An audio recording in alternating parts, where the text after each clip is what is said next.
Hey everyone, moving right along to book 41. This is called The Twins Get Caught. I owned this book as a child, so I've definitely read it more than some of the others. To start with, I really like the cover. I think the turquoise on the background is beautiful. I like Jessica. That's pretty much the perfect sweater for her. And a nice conniving look on her face. It's very obvious, even without the purple, which one she is. And Elizabeth, of course, with the very judgmental, I'm better than you look. So the cover artist has done an amazing job with this artwork. So Jessica's scheming has gotten both of the twins in trouble. What else is new? That's pretty much par for the course. And on the back, the twins get caught against their better judgment. No, against Elizabeth's better judgment. Jessica has no internal judgment. So there's a bunch of plots going on here. The first is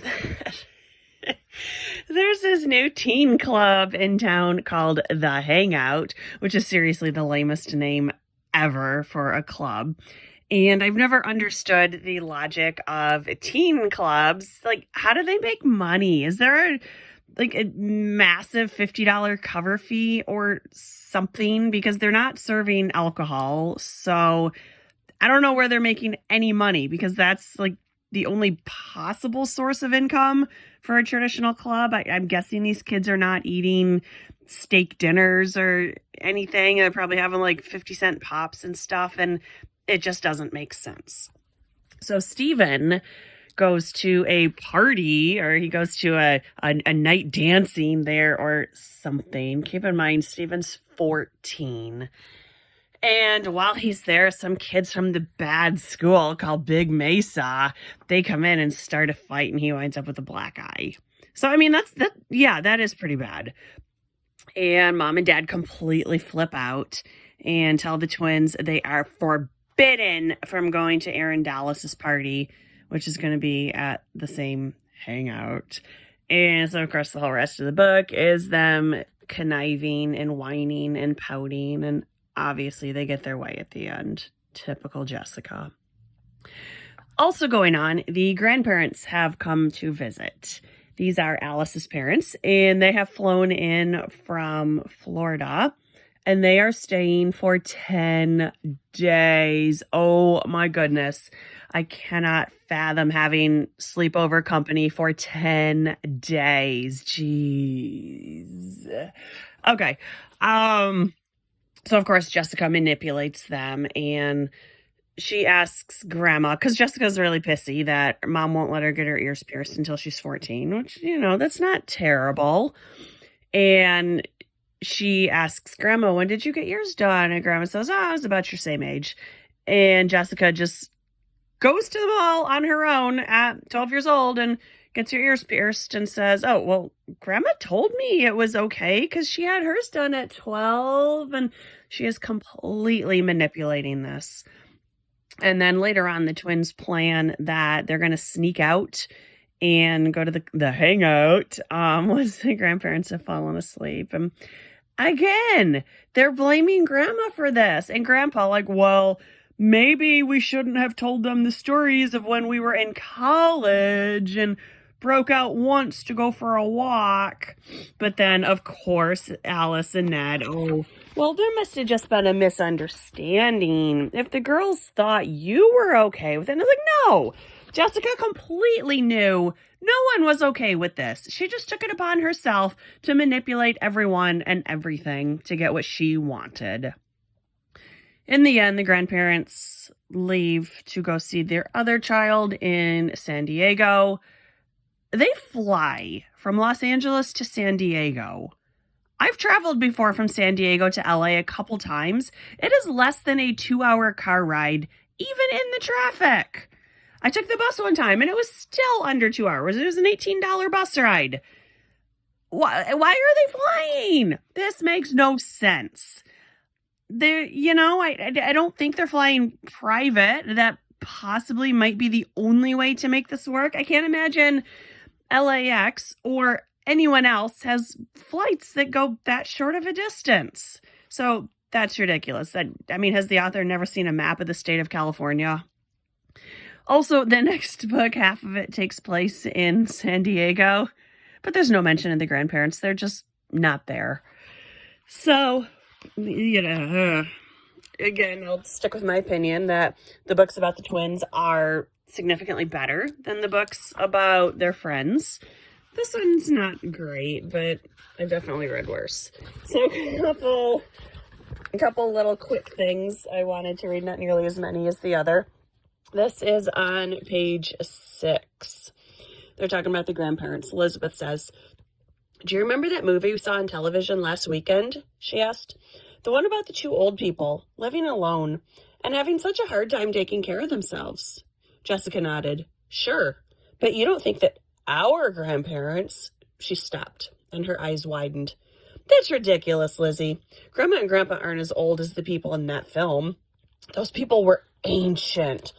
They must have been 65 at least." "Grandma and Grandpa Robertson are in their 60s, Elizabeth said seriously. Jessica raised her eyebrows. "Wow. I never thought of them as being that old." It's like, seriously, 65 is not that old. When my grandma was 65, she went to an amusement park with us and was riding on the upside down rides, the roller coasters, not baby rides. She was on roller coasters well into her 60s. So there is that. Very ridiculous. Also, we get a new character in this book. We get to meet Mr. Todd Wilkins. And Jessica decides that, of course, she likes him. So here's the entire conversation while she is at the mall. This is a conversation between Jessica and Todd. "Hi, Jessica," a boy's voice said. "Hi, Todd," Jessica said. "Are you and your sister shopping?" Todd asked. "Elizabeth isn't, but I am," Jessica said. "I'm supposed to meet Lila and Ellen in a few minutes." "Oh," Todd said. "Well, in that case, I'll let you go." "You're not..." Jessica began, but Todd was already turning away. "See you later," he said over his shoulder. That is the entire conversation. But less than a page later, Lila and Ellen. Here's Lila. "Ellen, will you be quiet about your ears for a minute?" She just got them pierced. "I want to hear what Todd said to Jessica." "Come on, Jessica. Tell us all about it." Jessica put on a mysterious smile. "He just stopped to talk for a few minutes. That's all. You know, about things. About Aaron Dallas's party. No big deal." There was literally no mention of the party whatsoever. The conversation was about Elizabeth more than anything. Jessica is... It concerns me that she is this young and this manipulative. And she seemingly has no conscience. She lies to everyone. She uses everyone to her own benefit. And she is not good people. And then finally on page 58, Elizabeth sighed. Oh, excuse me. I got caught with a yawn there. Elizabeth sighed. "I don't think it's a matter of trusting us," she said. "It's the other kids at the hangout that they don't trust." And I mean, isn't that everyone's excuse? "Oh, no, it's not you." Jessica's eyes flashed. "It's so unfair. They're ruining our lives because of something we didn't do. They're not my bosses. I'm 12 years old, and they can't tell me what to do." "We're 12 years old," she corrected herself. "They can't tell us what to do." Jessica, they literally can. They are your parents. You are a child. You have no autonomy in this relationship. You have not been emancipated from your parents. You are a dependent child. They can absolutely tell you what to do. Plus, they're just trying to keep you safe. Maybe teach you some morals. You seem to have missed that lesson along the way.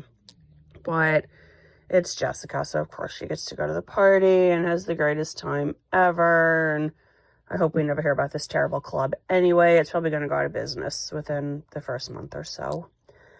So the twins got caught scheming, but it doesn't matter because they got to do everything they wanted to do anyway. The next book is a very special book. It's the one where the twins become women. Oh, Jessica's secret. I'll get to that one soon enough. This was The Twins Get Caught. It was pretty standard fare. they're, they're very much playing into their stereotypes. I didn't hate it. It was fine if you can stand Jessica and her shenanigans. So thanks for watching. See you soon. Bye.